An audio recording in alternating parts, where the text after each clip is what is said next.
Nice try, man. I know for a fact that Freddy Fazbear isn't real.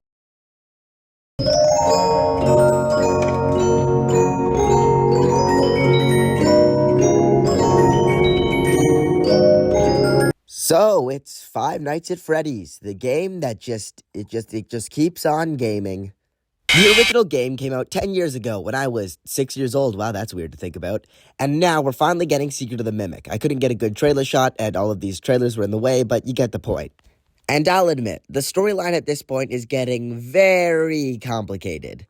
Is Afton the Mimic? Are the books canon? Who the heck is this guy? See, the Mimic was first introduced in Ruin. Right at the end of the game, this Mimic character comes in and is finally set up as the antagonist it was always meant to be, the main villain of the Steel Wool era. However, we know next to nothing about it. It was mentioned in the books, of course, and actually in the graphic novel version, we get to see what this Edwin guy looks like, but I thought he was just a Henry stand-in until now. It's all unbelievably confusing. However, I finally found a game that answers all of this. 5 Laps at Freddy's. So actually, to analyze the lore in its environment, I am going to play 5 Laps at Freddy's because it's free, and I can't full screen it because my computer sucks. Game's not yet available on Steam. Was there a demo? I thought, yeah, there we go, a demo for Windows.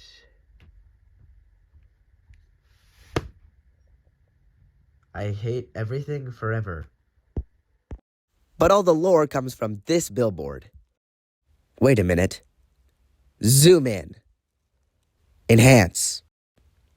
What do you mean we don't have the budget for that? Basically, the name on this billboard had people saying the books were canon. So grab yourselves a bag of Doritos and some chocolate milk to snack along at home with me, and let's get right into this.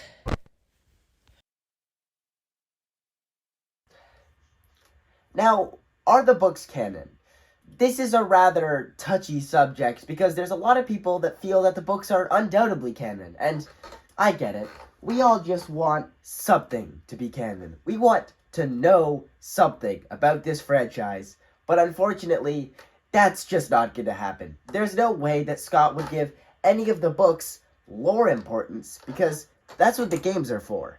Obviously, they're not going to fit together like 2 puzzle pieces. I think it's the same as it was with the original Fazbear Frights books. They're not going to be identical.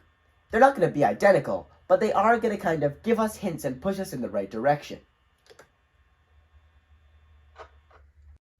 Basically, just remember that the books are meant to be a tie-in. They're never meant to be the actual main source of lore that's like 100% accurate to the games. Trust me, I've been doing this for a long time. But despite doing it for a long time, I still have very few ideas. Until I was playing Help Wanted. And finally, I had an idea! See, the first time we see Glitchtrap is the first time we see the Mimic, it's in a different form. This form appearing first in the game Help Wanted.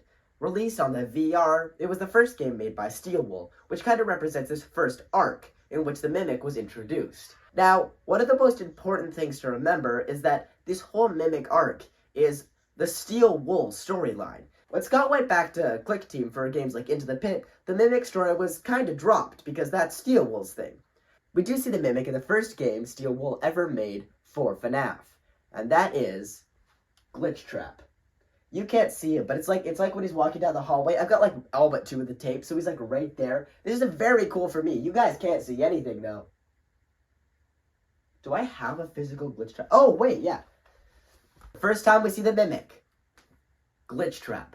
Now, Glitchtrap is a very interesting case. We still don't know for sure what it is. Our best guess at the time was that there was some computer programming pieces that had William Afton's soul on them because they were circuit boards used in the Spring Bonnie suit. They were then put into Help Wanted and ended up corrupting the whole game by creating Glitchtrap. Once again, you guys can't see him. Trust me, he's there, and he's a spooky little fella. Basically, the important thing here to remember is that when we talk about the Mimic, specifically the Mimic from the games is different because there's actually 2 Mimics. One's the robot we all know, but one's just a program, the original AI that was used to make that robot.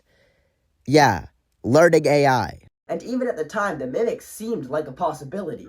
However, Now, it's an even more likely possibility. For one simple reason. We know that the mimic circuitry existed way back because of things like Fall Fest. Secret of the Mimic is showing us that these circuit boards in this animatronic existed a long time ago. So it's very possible for the Mimic 1 program to exist on old circuit boards that are described in the original tapes. I just had this really cool idea where I'm gonna...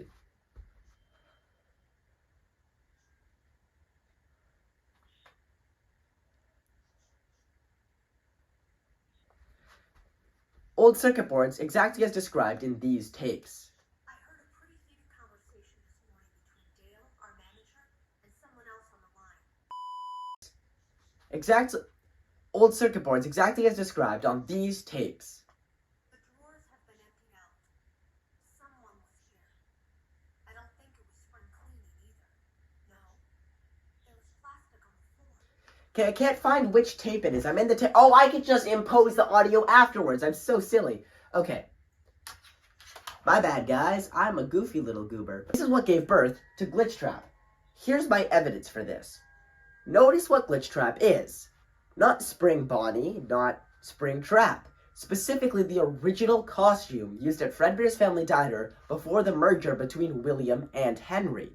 The most logical explanation is that this is the costume that was used for Fall Fest. The same Fall Fest we know has something very important to do with the Mimic. For Glitchtrap to specifically be the version of William that's wearing the original suit, it implies that something happened. Something happened with William wearing that suit. Something that the Mimic decided to copy. And when it decides to copy it, we get Glitchtrap. In Help Wanted, this character created by the Mimic is specifically mimicking everything Afton does. It's mimicking the MCI. I feel like the fact that he uses a Glitchtrap costume is a key giveaway. Which means that the MCI wasn't the first time William did his little silly and took some little lives. The first time was actually at Fall Fest. I think that might be the Mimic's secret. So thank you guys for sticking with me through this theory. I think it's got some merit, even though I did have to tell it through live action ways. But as compensation, here's a fun little high quality animation I've been working on for you. Hey guys, it's me, the Mimic, and oh my god, was that Kirby? So I hope you guys enjoyed that. Yes, Disney should hire me, I agree. And until next time, remember, Afton's murder started in the Fall Fest, Ralsei is Flowey, and this has been Tater Animations trying to do a YouTube video. End card time. Oh, yes. Sorry, this is one of those I had to record it and cram it in last minute kind of videos. You guys know I do that. I do that a lot. If this is your first video of mine, spoiler alert, I do that a lot. So, whoops. Yeah, I might actually have to cut this end card short. Man, I'd never do that. So, thank you guys for watching, and please keep watching. Actually, if you watch another one of my videos after this, the algorithm really likes that. Like, it really likes that. There's this one Balloon Boy one. I don't know how to do the little card thing in the top corner or whatever. I don't think I can do that without YouTube Studio on, like, my editing software. And listen, I just got my editing software back after my school basically claimed all of my editing softwares because they wanted their own domain back, the domain that ended my email. They just claimed it for no reason.